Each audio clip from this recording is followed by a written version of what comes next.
Hello, Internet! Welcome to episode 180 of the Assorted Calibers podcast, the Second Amendment podcast that is a little bit for everyone.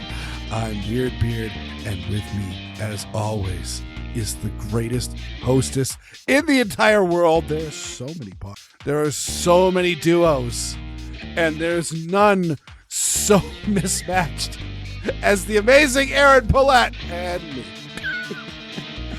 How are you doing, Aaron? I am in a fair bit of pain tonight. Oh, jeez. Yeah, the arthritis in my back does not work well with a lot of Christmas decorating and picking things up and taking other things down, and yeah, I'm not having a good day there. I have self-medicated with the painkillers, and I have sped them on their way with a couple slugs of rum. So if I'm a bit loopy tonight, that's why. And yeah, I'm not having a good day. I don't want to air a whole bunch of dirty laundry, but I have to tell you this so that you know if I start getting super grumpy, here's why. I've told you about my dad. I've told you he's a spendthrift and he's gotten us into debt. And today we got a bill from a life insurance company, and apparently he took out a loan on his life insurance to the tune of $16,000. And now, like by the end of Christmas, we need to start paying, and our first bill is $900. And Mom turned purple. And so when he called today, she interrogated him about this. And of course, he doesn't remember. I don't know if he truly doesn't remember because of his dementia or if he's just using that as an excuse. But either way, he doesn't know. And honestly, it doesn't affect him because, you see, he's safely off in the nursing home. So this sort of thing isn't going to affect him. It just affects us.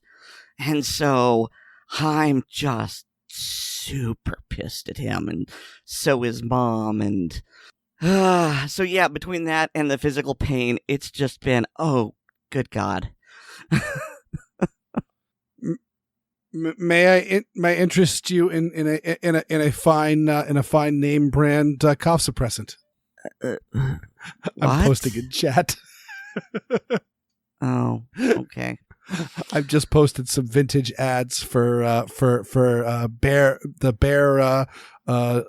pharmaceutical company's brand new cough suppressant that they branded heroin.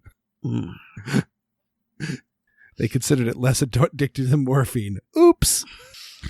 So yeah, that's been my day, and now I look at the main topic and I see the things we're going to discuss, and oh yay, aren't they bright and cheerful? Not. Yeah. Sorry, Aaron. But they're interesting. You know what, Aaron? Let's dive right into the big upswing. Is that I posted this video. It's really good. Like, everyone should go and watch it. It's well worth their time. It's about a half hour, and it is Colion, Noir, and John Lovell. And I think most people should know who they are, but they may not know who they are in the fact that Colion is a lawyer, and he is admitted to the Texas bar, so he is well enough versed as you can be with Texas law. And John Lovell is a former Army Ranger. I don't know if you can say former Army Ranger, always Army Ranger. I don't know, but he's retired Army, and he went to Ranger school. Okay. It is only Marines that cling to their Marineness after their tour is done. Okay. Everyone else can safely be referred to as a former or an ex or whatever. Excellent. And they break down the Texas custody battle shooting. I don't know what the best name for it is that Aaron and I talked about last week. And oddballs, Charlie Foxtrot, aka Cluster Fudge. Yes. And Oddball put it best. He says, I really like seeing people smarter than myself struggling with the exact same problems that I was struggling with. And needless to say, they come down on the exact same side as us, Aaron, on the it's a tricky case and all that. But let's be honest, this is really dumb. You should have done that. So yeah, that's that's a very, very interesting watch. And I like backing up a little bit with like somebody who I look up to goes, no, this is how I see it. So that's all. And again, don't give in to the monkey brain. It's just not worth it. You don't ever want to be in a situation where you're getting yourself closer to shooting someone. You want to always be getting away from shooting someone until they won't let you get away, and then you deal with it. You know, of all the regrets I have, and I don't have many, but I've got some regrets regarding the Gunblock Variety Cast. Well, one of the big regrets is a missed opportunity. We never did manage to get Colion Noir and Tiffany Johnson on a date. Oh yeah, I really wanted to hook those two up because I think they'd make a really cute couple. Of course, I don't know if Colion is married or if he was at the time, but it didn't matter to me. It's yeah. Well, I do know that I was sitting there talking with Tiffany one day, and we got talking about the fact that she had a little crush on Colion, and it was one of those like I had met him, and I won't lie, while I was talking to him, like as I'm talking to him, I'm suddenly just disappearing, going, oh my God, his skin is so gorgeous. He's so dreamy. He is a breathtakingly attractive man. I mean, it's so, you know what? There's no other. But I was just like putting out you got a crush on him. I kind of got a crush on him too. And she was just like, all right, now I'm uncomfortable. We have to talk about something else weird. But hey, speaking of Gunblock Variety Cast, mm-hmm. It was a while ago. I don't remember the exact numbers, but we have surpassed the mothership. Yes, because GBVC ended episode 170 something, mm-hmm. and I don't remember exactly. And here we are at episode 180. So, you know, the child has surpassed the parent now. Yeah, so we have surpassed the mothership. That is impressive. I mean, I won't lie, it's hard work. We have been at this, and it's good. And I'm so glad that we have all the listeners listening in. But all right, time to shift gears. Aaron, you mentioned the glumness, and I'm not gonna dive into the weeds too much with this because honestly speaking, I don't know. I think we're still kind of in the BS cloud for this event. But there was a shooting at a Michigan high school, and I think 4 people were killed. Several others were wounded.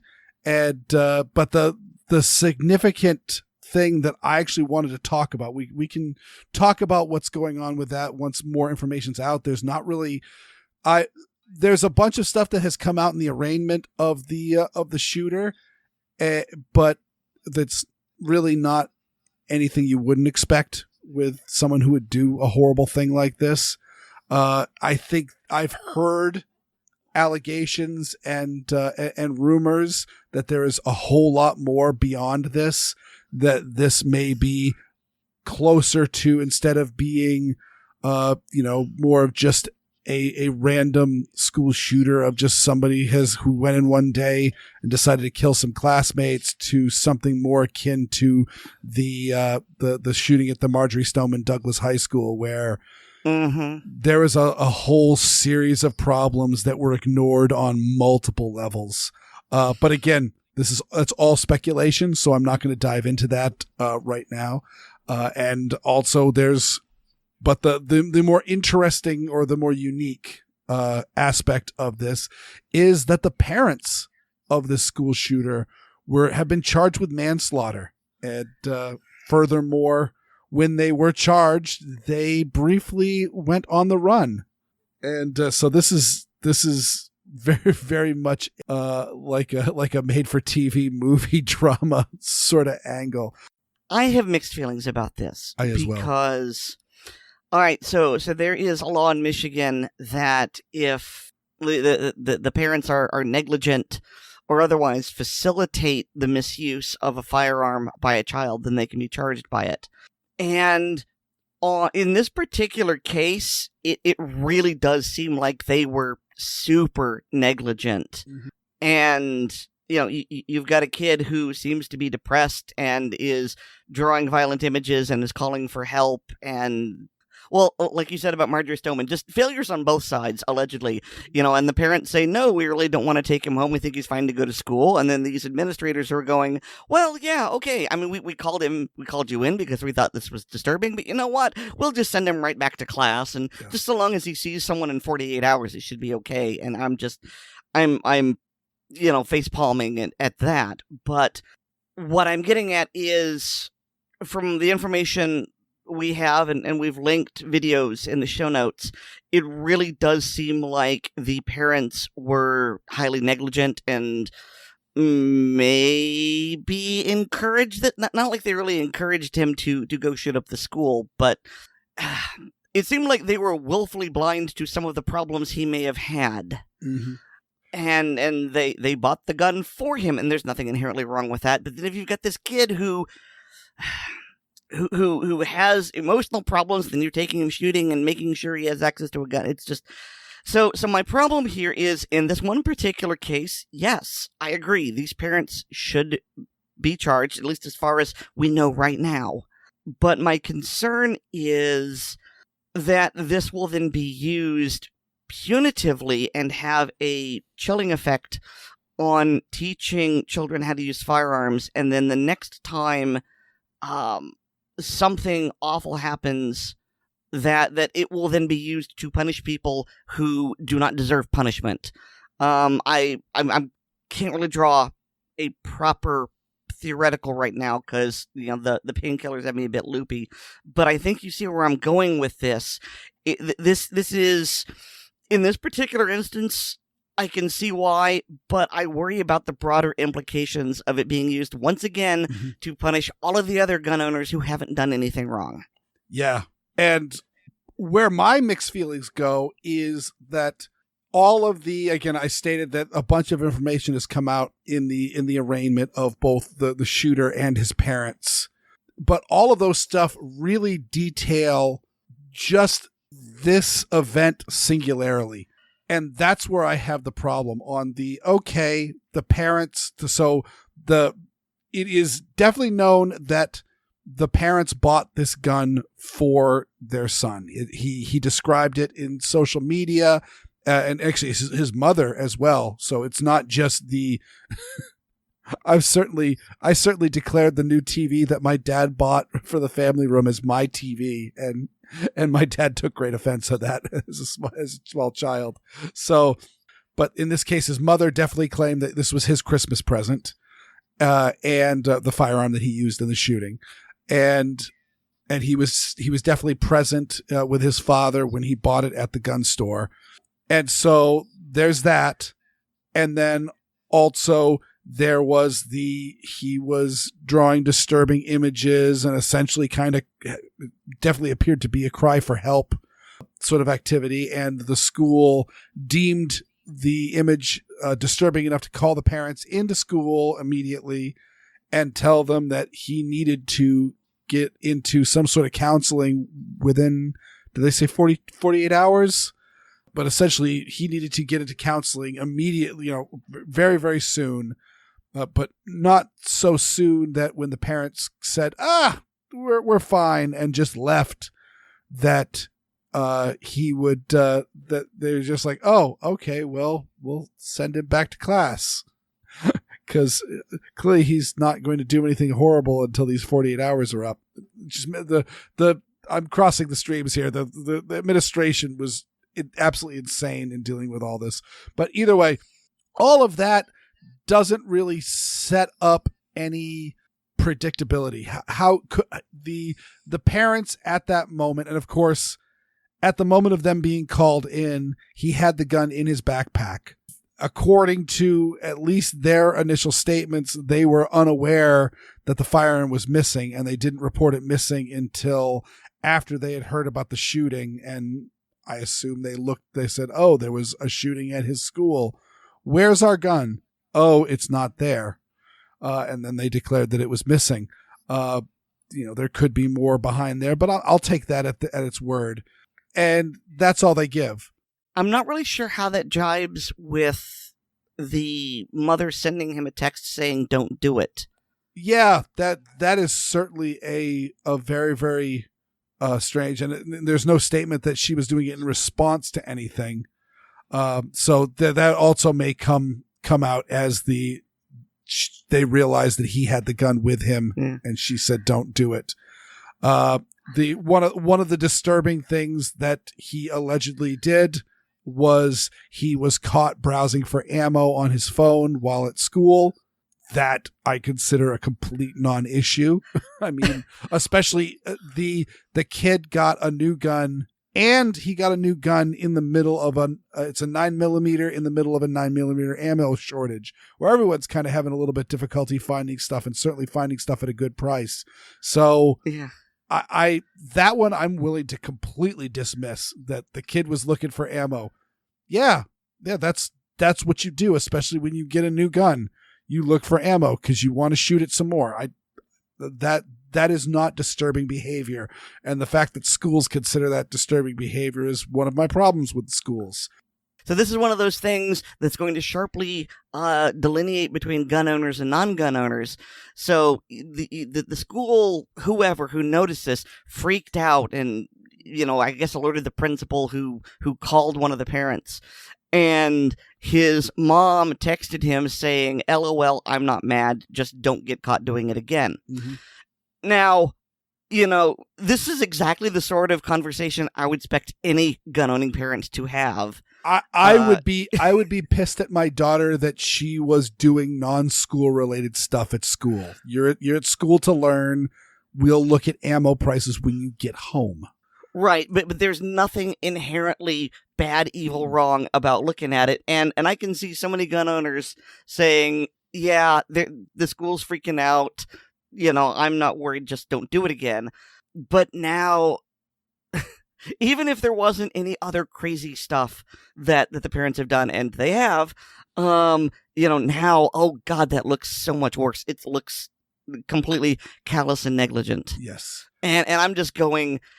for every other gun-owning parent, don't do that, because that could come back to haunt you. And in fact, we're going to touch on that sort of thing in a later segment with Paloma and cell phone security. So yeah, that's the sort of conversation you have in person with your child, not over text. Yeah. And so that's the big part that I have, is that everything that's in the arraignment, this definitely looks like a sending a message political indictment going through, very similar to Kyle Rittenhouse being, indicted for murder, when it was clearly documented everything that went down. And everybody who had been paying attention from the moment those cell phone videos were first released, nobody was shocked at this verdict. The only reason, if any of us were watching with bated breath, it was only because we were concerned that he would be found guilty purely for political reasons, of which case that really shifts what kind of country we're living in right now.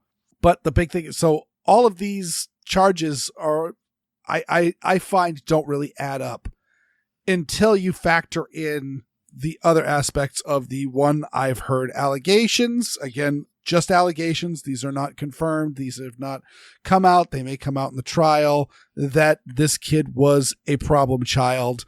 And certainly the court documents have said that they found on his phone, and I think he had a journal, that he had been planning this for a period of time.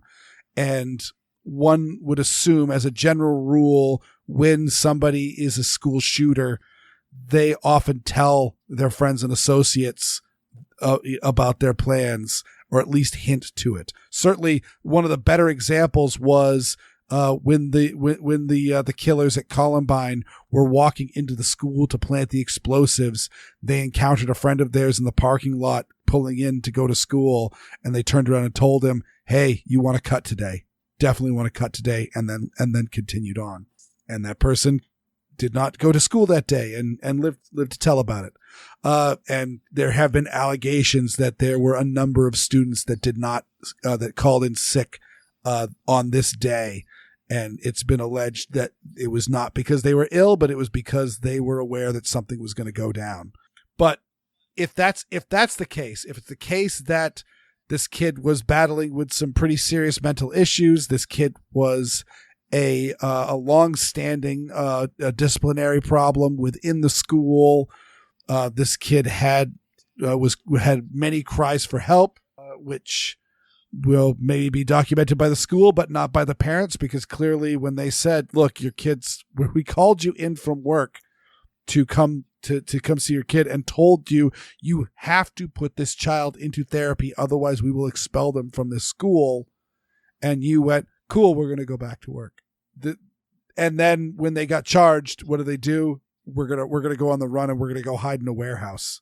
Okay, that definitely does not mesh with this was the only issue. It may not be. Fleeing may just be a sign of stupidity, not a sign of guilt and stupidity. But it certainly makes them look more guilty, and as well as the LOL don't get caught next time. Super innocent statement. Again, something that I think any of us who have kids might say. I mean, I certainly know that I have been browsing ammo while I was while I have been at work at a gun-free zone, and just one of those like, oh, I wonder if there's any good ammo deals. I'm having a coffee break. I'm not just going to sit here and stare out the window. And so yeah, it's certainly a very mundane activity, and certainly the idea of just don't get caught doing it again is not out of the realm of possibility, but coupled with everything else, it doesn't look good.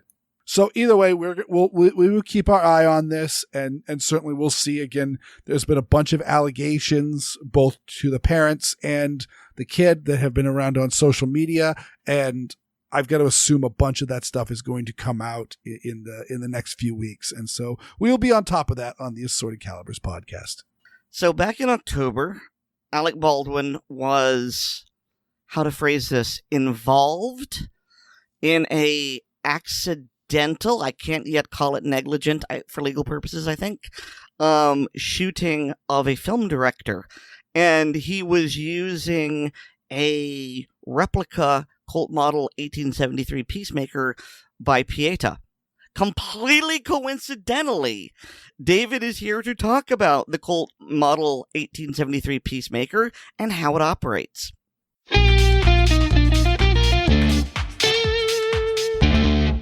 Hi, and welcome to Gun Lovers and Other Strangers. As another installment in my continuing series on the history and mechanical elements of specific firearms, in this segment I'd like to talk about the Colt 1873 single-action army revolver and its various clones. Designed for the United States government service pistol trials of 1872 and accepted into service in 1873, the Colt single-action army revolver, chambered in .45 Colt, was a powerful and reliable sidearm. The solid frame, similar to the Remington 1858, gave the Colt 1873 considerably greater strength than the Colt 1860 and 1861 percussion revolvers. Its metallic cartridge chambering gave it faster reload time and more consistent ballistics. It was popular with both cavalry and infantry for service use and has been in near continuous production since it was first introduced. When manufacture paused at the start of World War II, production of the Colt single-action army had reached nearly 360,000 revolvers in a variety of calibers from .22 long rifle through .476 Ely, a British caliber.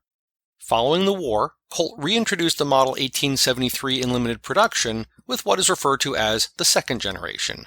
This production ran from 1956 through 1974 and accounted for another almost 74,000 revolvers. Following several manufacturing and design changes, they introduced the third generation, which began production in 1976 and continues to this day, with an estimate of over 250,000 more revolvers produced. Numerous other manufacturers make their own versions of the Colt single-action army, from near clones to close in appearance but different internal mechanisms. One of the most significant mechanical differences, other than coil springs instead of flat springs, lies in what's referred to as a transfer bar safety. In a traditional Colt single-action revolver, the firing pin is mounted on the face of the hammer and passes through a hole in the frame to fire. With the transfer bar system, the firing pin is mounted in the frame itself, and the hammer face is flat with a relieved notch. Inside the mechanism, a bar of metal is raised into place when the trigger is pulled, filling the space between the hammer face and the firing pin. This bar transfers the impact of the hammer to the firing pin only when the trigger is held back. Even if the hammer was somehow able to fall and bypass the other stops, it would still not be able to fire without the trigger being held back. Next, I'll review the operation of a traditional Colt 1873 pistol. As this is a single-action mechanism, the hammer is pulled all the way back to the rearward position, called full cock. This movement performs several actions in turn. The initial movement of the hammer lowers the bolt from the cylinder notch, freeing the cylinder to rotate. Once the bolt is out of the way, and as the hammer continues to move rearward, the hand, a lever attached to the hammer, moves forward and begins to rotate the cylinder. Slightly before the hammer reaches full travel, the bolt is released against the cylinder. Once in the fully rearward position, the hammer is caught by the sear, the cylinder completes its rotation, is locked in place by the bolt, and the gun is ready to fire. When cocking a Colt revolver, or an accurate replica, a series of 4 clicks will be heard. In old advertising, the series of clicks were said to spell Colt. The first click is the sear passing over the safety notch. This is a notch cut in the hammer which holds the hammer far enough back to retract the firing pin from the frame space. This was how the revolver was designed to be safely carried when fully loaded. If the hammer was to slip before reaching half cock, the safety notch was intended to prevent it from firing, as long as the trigger wasn't held back, that is. The second click is the loading notch, also called half cock. This is a deeper notch, and in this position the cylinder can be spun freely clockwise, creating the classic clicking noise heard in movies and on TV. As the name implies, this is also the position used for loading and unloading the revolver. Cartridges are loaded and ejected singly through a loading gate on the right side of the frame. The third click is the bolt being released against the side of the cylinder. The fourth and final click is the hammer being caught by the sear in the firing position. Simultaneously with this last click, the cylinder rotates the final amount so to be lined up with the barrel. Compared to the other 2 positions, the full cock notch is relatively shallow. This contributes to the generally excellent trigger pull of this design. If the hammer was to slip before reaching the fully cocked position, it would be caught by the half cock notch, preventing a negligent discharge. As long as the trigger wasn't held back, that is. I've provided some borescope images of each of the hammer and cylinder positions from hammer down through full cock to help clarify the descriptions. As an historical note, due to concerns about the hammer, and therefore the firing pin, resting on a live cartridge, the traditional loading of a single-action revolver was to load 1 round, skip the next chamber, then load 4 more rounds. When loaded in this manner, the empty chamber would wind up under the hammer. Currently, I own 4 different designs of single-action revolver in both rimfire and centerfire configurations. As someone who grew up on cowboy movies, owning at least one was inevitable. Revolvers are fun. Single-action revolvers, even more so. Hey, Weer'd, you know why thieves prefer leather armor? 'Cause it's made out of hide. Oh, Jesus, David. Apologize. I love you so much, Aaron. That about wraps up this segment. If you have any questions for me or suggestions for future segments or a comment on a past segment, please post them on the Assorted Calibers Podcast Facebook or MeWe pages, and Aaron or Weer'd will make sure I get them. I'm also a contributor on the Blue Collar Prepping blog, which can be found at bluecollarprepping.blogspot.com. That's all for now. Thanks for listening. I'm David, and this is Gun Lovers and Other Strangers.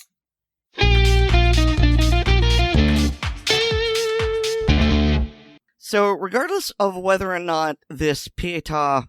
I don't know how it's spelled. I always say Pietta, Anyway. but Pietta. I've been hearing a bunch of people pronounce it every other way, and I don't speak Italian. So regardless of whether or not this replica has a transfer bar or not, because according to David, some do and some don't. When you hear about how it works and you look at the photos, you realize that there's just no way for the incident to have occurred the way it is described occurring in a certain interview. It don't work that way. You have to pull the trigger. And Weer'd is very quiet right now. I wanted to make sure you were finished saying what you were I saying. mean, are you waiting for me to say something like, "Come at me, Baldwin. I'm not scared of you. I got the facts on my side. Yeah. Sue me. Come on. I'll get money off of it." Everybody is doing this, and I mean, anyone who's been listening long enough knows that a whole bunch of us here, like Oddball and I specifically, watch Viva Frey Law on YouTube all the time, and he has been saying all the time that, like, if I was Alec Baldwin's lawyer, I would tell him to shut up and stop talking to everybody, and because he's doing all of these, different press releases and talking with the press, like including like the one up in Vermont where he's like, "Look, I can't talk about the shooting," and then he talks about the shooting. He's not doing himself any favors, but he's been going on and escalating it up until this interview with George Stephanopoulos, and now as of this morning, he and his wife have locked down their Twitter accounts. So yeah, this clearly they were trying to do something, and I don't think it went the way they planned. Certainly the YouTube is filled. It doesn't look like every homepage of YouTube that I go to, there's at least one person with a single action army showing how Alec Baldwin's story that he was thumbing the hammer back and did not touch the trigger at all, and the gun fired, is not something that can happen. So yeah, it could be he is misremembering. He did go through a very traumatic event. It was, I've got to imagine that there was a lot of adrenaline and fear that went through all of that. But yeah, it did not go the way it went. And one of the things that Alec Baldwin said in this interview that really upset me was that the director of photography, she was viewing the Alec performing with the gun that was shot her on a monitor that was plugged into the camera that was recording him. And so she was using a screen that was attached to it. That screen could be anywhere. And at no point did Alec Baldwin, did the director of photography, did the director of the film at any point go, "Hey, there's an actor pointing a loaded gun at people," be it Alec Baldwin saying, "I'm pointing a gun at two people," or the either one of them going, "You know what? Maybe we should pick up this monitor and move it over to the side a little bit so that he is pointing it in a safe direction, just to be safe." Mm-hmm. Well, this is unfortunately a symptom of the very strong, perhaps almost religious nature of the gun prohibitionists. Mm-hmm. There is almost a virtue in not knowing how to use a gun safely. And it just seems like if he had known even the basics of gun safety, if he had attended an Operation Blazing Sword safety session, Mm-hmm. he would have known the 4 rules, and this wouldn't have happened. Of course, I could also go on a rant about how he's a hypocrite who thinks his ignorance of firearms is a virtue, and yet he works with firearms to further his career, but that's a minor issue. It is so astounding that you work with the thing. You work with the thing that is potentially dangerous. How do you not know how to be safe with this thing? Well, there's also seems to be that you'll often find with anti-gun people a certain level of disrespect for the firearm. And you could see, I mean, I talked to my wife about this because, of course, my wife was very anti-gun and was very unhappy with me when I brought home my first 1911. Though I don't recall any of this, though at the same time I had learned my lesson. But essentially, she told me that, you know, she was afraid of guns. And I told her, look, you're in this house with me and there's guns. You should learn how to safely use them because otherwise they're just a liability to you. And so to overcome her fear, you know what? I've overcome my fear and there's not really much room for me to go emotionally from there to the respect level. And of course, also, if you're going to be banning all the guns, the idea that you might have severe disrespect for guns could also be in there. But I will say, and I would hope that we've got an above average percentage of our listeners are Operation Blazing Sword trainers. And of course, you could go to Operation Blazing Sword to sign up if you would like to help people in the LGBT community learn. But if you get wind that the person that you're teaching may have been anti-gun very, very recently, be very cautious. Do not assume because they are quote unquote afraid of guns that they will be extra timid and therefore extra safe.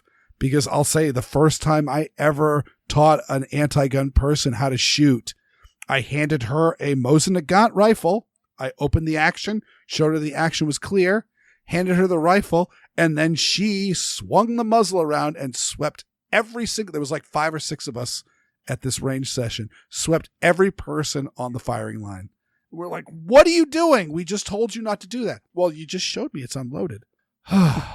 So always be cautious, always be ready to take control of the firearm for a new shooter, that especially one that don't assume because they've said that they've been afraid of guns in the past that they will be extra cautious.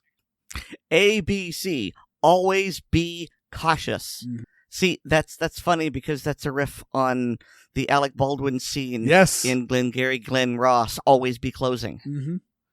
Excellent pull there. Yeah, so it's I can't see how this had happened. And again, the Alec Baldwin has mentioned this a bunch of times as if it helps him, but it doesn't, on how often people are handling firearms. I'm sure there's somebody doing a firearms scene on a movie set right now as we're recording, and right now as you are listening in the future. There's somebody doing some Hollywood gunplay or some independent film gunplay. And the number of deaths on set from a firearm are 3 in like the last 70 years, I think it is. I'm trying to, I don't even know what the prehistoric injury or death would be from from before the golden age of film. Very few firearm deaths during caveman days. Yes, it is to be approximated as 0. And Alec Baldwin makes that set, but again, the level of negligence that went through on this set and the amount of blame to shift around is high. And one reason why I wanted to bring this up is also just to let all of you know, listeners, because gotta assume you're in a Second Amendment podcast. You might like guns. You might own a few guns. Don't ever be complacent with them. I'm trying to remember if I talked about this last week, but my father was asking some questions about that, and I said, you know what? I'll go grab a couple of guns and to show you. So I came back up with some guns, and in the course of me showing him how some of the things could have happened, I must have cleared the guns at least half a dozen times, just because, I'm going to be pulling the trigger and dry firing this gun to show you what Alec Baldwin thinks happened. Let's check it again, just to make sure, because God forbid the round went. And at no point was the gun pointed at another human being. So, don't get complacent. Don't get in that situation where you might be pulling the trigger on an unloaded gun as it's pointed at somebody. So Aaron referenced it a little bit earlier last week. I was sitting down with Paloma, and she mentioned her concern with our personal privacy and our cell phones. And I felt that was worth a segment all on its own.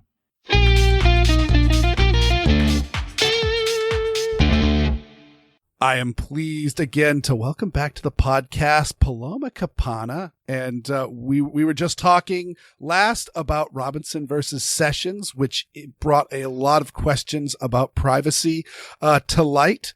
And I think some very uncomfortable things. And I think you're here to make us a little more uncomfortable, aren't you, Paloma? I think so, because this is definitely the segment where I'm going to say to you what I wrote longhand in my book. So I'm being completely consistent. We need to ditch our cell phones. Bottom line. If you want to know what I've learned, facts certain, since January 6th, working full-time, full out, no trips or vacations that weren't work related to January 6th, it's ditch the cell phone. I mean, that's a tough one. It's such a useful device. But so why don't we dive into why would we do that? Our cell phones, they're wonderful. They've got our camera. They've got our communication with the outside world, and they entertain us. Why would we do such a thing? Well, precisely because they have cameras, they have microphones, they have device locators. This is not a time in the history of government, and I do mean like the history of the planet, all forms of government, that citizenry has been such a participant in its own demise. We walk around every day, more than 90% of Americans, with our cell phone, which at all times, including when people carry it into the bathroom. I mean, let me just spread it right out in terms of the arguments here. They know where you are. That microphone can be accessed remotely. And people even take photographs of themselves while they're committing a crime, posting it publicly to social media apps. And then they go, oops, let me delete this. And the reason I'm laughing about this from my perspective as an attorney, and an attorney who's been concerned with the march of technology, what the government knows about us, and our seeming careless attitude to stopping that advance of technology, all in the name of having some fun on our phone, is that I would estimate 90% or better of the evidence thus far being alleged against defendants who were at or near the U.S. Capitol on January 6th is because of their own cell phone, or a friend's cell phone, or a reporter taking that photograph of them with their phone. So the selfie, if there's any one idiom for January 6th, it's the selfie on the cell phone, especially those that people thought they could delete, which then results in the added charge of tampering with evidence. Mm-hmm. Yeah. And there's also another current event. And in disclosure, we are recording this in the of the morning where the jury has begun deliberation on the Kyle Rittenhouse case. And I will point out that there's certainly been some calls for a mistrial for the case of Derek Chauvin because of various public threats against jury members, as well as jury members that may have lied on their questionnaires. But there, at the beginning of the Kyle Rittenhouse case, there was a person that was caught. I don't know if they were photographing or video recording the jury in the case against court wishes, and the overall statement from the judge was they were ordered to delete the images. But that begs the question: first up, was it totally deleted? We know about Hillary Clinton's use of BleachBit, because just deleting something doesn't mean it's deleted. It does not. There's additional software you can use to absolutely scrub something off of a device. But furthermore, cell phones, they're communication devices, they're transceivers. So the idea that how did those images actually stay on the phone? Were they being actively streamed? Was there a backup system? Was there Was there scrying eyes? Because again, you're 100% correct. There, people who I know personally have worked on cell phone technology and have noted that all the major cell phones, there are means for the mothership to activate the camera, activate the microphone, activate the GPS, without your consent and without your knowledge. But that's partly the ignorance of the U.S. consumer.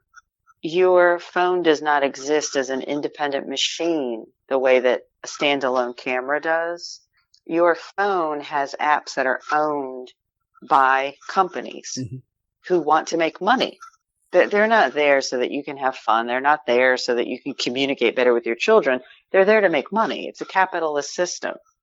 And the phone itself, the physical phone itself, is technology owned by companies like Apple.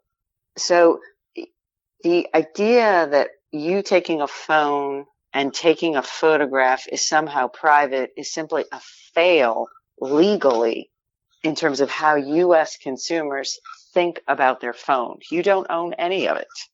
Even if you've paid off your iPhone bill, right, at whatever the current version 13 is going for these days, $1,500 or whatever, you might own the right to use your phone, but you need to start reading your user agreements. There's yet another argument as to why to, kind of throw your phone in the river.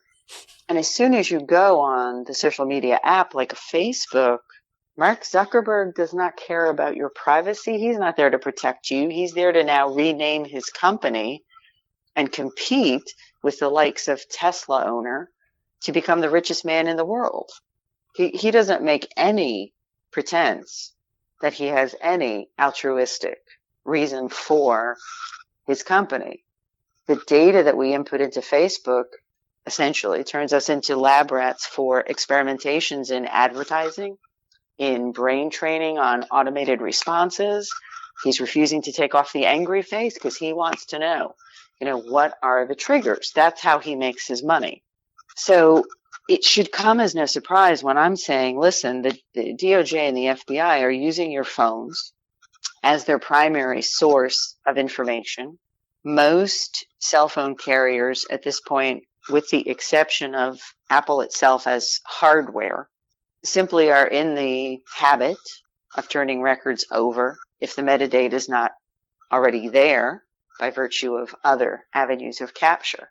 And the cell phone technology has now advanced to a point that, for example, when you are thumbing your next text message, algorithms are catching every single word of every single text. And if you trip those algorithms, in 2021, we're at the technology point that it's a direct push to security agencies. It's lifetime. There's no delay. It's not like, let me delete this text message that I just said. La-di-da legislators should face the following punishment. I deleted it. Therefore, it didn't happen. No. If the FBI doesn't show up for 3 or 4 days, it's not because they didn't have it straight away. It's because you were ranked in whatever order of priority on the day's business. I mean, it brings to light the scene towards the end of 1984 by George Orwell, when the painting falls off the wall and Winston Smith sees that there was a telescreen in his apartment all the time, except for the telescreen's in your pocket.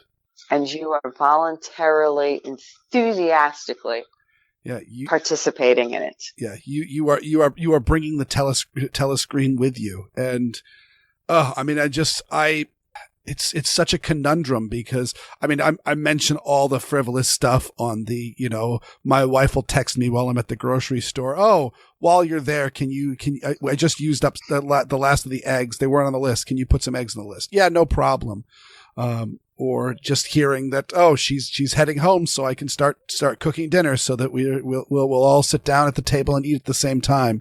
But also there's been many instances where people have been exonerated of a crime because a cell phone video was taken or cell phone data was used to show that they were somewhere else when this crime was committing, or you could see that they were being attacked at the time that they used their firearm in self-defense. what have you. And of course, also they used it to call 911. So, there's just, it's a sword of Damocles. The right to privacy is still robust. Mm-hmm. The irony is that it sits couched where we left off before your generation, because you're just enough younger than me, before your generation came along, right? For my generation, in the examples that you give, I could care less whether the eggs are forgotten. I mean, sure, it's convenient, but you're not going to starve in the average American household if the eggs don't come home today. Right? In terms of hot dinner, I had hot dinner every night and there were no cell phones. Yep. You know, people plus or minus got to places on time. Kids got lost, but not so much. And so we have to ask ourselves as Americans how much further we go down this path of allowing companies to train us like dogs, like Maslow's dogs and rats, you know, running a maze, before we say what is more important here is critical thinking skills. What is more important here is privacy. And we go back to doing things like talking to each other in person. And we go back to doing things like writing a letter and putting it in a sealed envelope in the first class mail, which, by the way, still requires a warrant. And I would comment that a couple of the defendants in the January 6th cases somehow had the misimpression, A, that your email attachments don't get opened. Yes, they do. B, that if you do a handwritten in cursive attachment, the computers can't read it. Wow, are you seriously out of date, folks? Absolutely. Handwriting recognition is there. I mean, just the notion that that was what one of the defendants claimed to another one of the defendants was, if we do this in cursive and as an attachment, they can't read it. Listen, a third grader right now might not be able to read it. The computers can read it. I mean, I knew it was going to be gloomy. But it's not, because I mean, really, the upside that I'm saying here is that privacy is still there. It's still robust. Mm-hmm.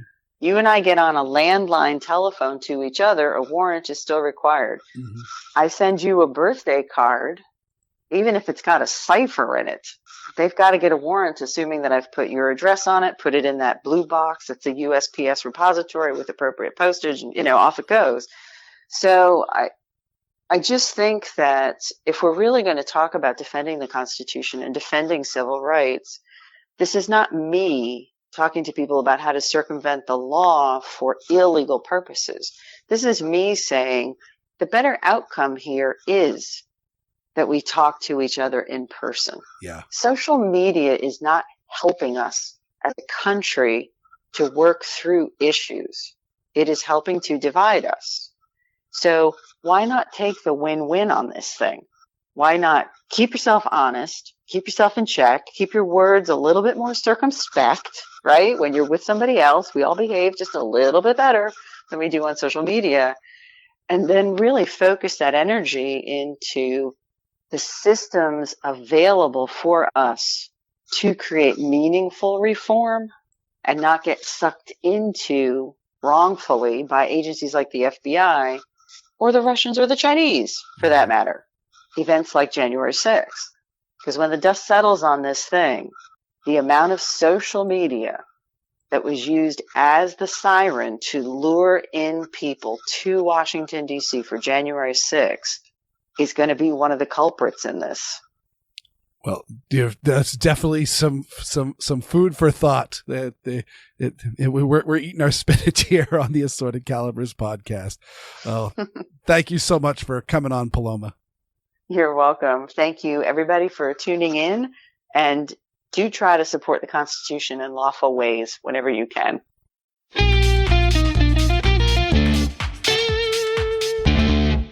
This was not an uplifting segment, was it, Aaron? No, it really wasn't.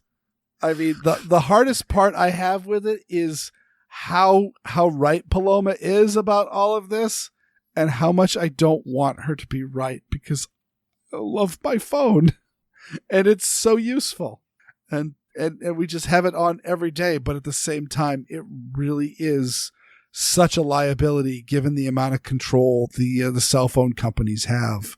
So I don't know. I mean, I must say a Faraday bag is probably a good thing to have in your prep kit. Do you have a Faraday bag, Aaron? Well, I might have some of those insulated bags. I have, oh gosh, a while ago I started to make a Faraday cage out of one of those, I think it was number 10 buckets, and I never finished it because, I'm putting miles on the road to hell with all my good intentions. But I actually have, and I'll include a link in the show notes, instructions for how to make your own Faraday bag or Faraday cage. And from a prepping aspect, that will protect anything with circuits from electromagnetic pulse. Not like you would really have any warning in case of like a nuclear EMP, but there are atmospheric events. Like the sun can have what's known as a coronal mass ejection, and that can really screw up electronics. As a matter of fact, one of those happened like during the 1800s, and it didn't really bother us that much because we had very few things that were electronic, but it really screwed up the telegraph system. And so miles and miles of telegraph lines had to be replaced. So there is a good reason for having this sort of thing from a prepping standpoint, not just because, I don't want the FBI to be able to track me. So I'll drop that in the show notes. The neat thing about the Faraday cage is that it will prevent any radio signals to get through to them, and so therefore, in the event that something where you would want to turn your phone off, and unfortunately, turning the phone off is also not making it safe from you because it could be remotely turned back on. The Faraday cage would prevent any outside activity from encountering it. Interestingly enough, actually, Xander was the one that got me hooked on this. There's a podcast called Darknet Diaries where it's often talking about hackers and things like that. They also do penetration testing. I love pen testers. That's such an interesting career. And it's also a podcast that is not talking about firearms and firearms politics. So when we're on long road trips and my daughter has her headphones on, so therefore we don't need to entertain her, I will often have my wife put on Darknet Diaries because that's a podcast the two of us listen together. It's like, I don't want to listen to any more gun stuff because she lives with me. But one of the latest episodes is on cell phones and safe cell phones that have essentially all the scrying capabilities removed from them, and the conundrum with that in the fact that the companies that started making these cell phones became very, very popular with the criminal element. And of course, there comes the legal thing of you're making a phone that's going to be safe and not being able to be eavesdropped upon. So therefore the criminals are going to go after it. And are you guilty of criminals for supplying them with the phone? And it's super duper interesting show, but the police have actually taken in Faraday cages. And so when they think that they have one of these secure cell phones, they will drop it into the Faraday bag so that it can't get a wipe signal from the mothership and to delete everything on the phone. It's just interesting technology. And of course, these phones, they're like, it's a cell phone and it doesn't have a microphone. So you can't actually make phone calls. And I'm like, is it even a phone anymore at this point? Of course, we've gone so deep down the rabbit hole that my daughter has, I've refurbished our old digital camera and just given it to my daughter because it's worthless. I was going to throw it away. And she's like, I want this. I'm like, you know what? For a couple of bucks, I can get a new battery and a new memory card for it. And there you go. There's a camera for you. And I frequently call it a phone because that's what I imagine the device that takes pictures is called. Thanks to each and every one of our listeners, and a very special thanks to all our supporters on Patreon. To become a Patreon patron, go to patreon.com/Assorted Calibers podcast to sign up. Patrons, you get early release of the podcast, which is cool. A couple days earlier, you know, that's nice.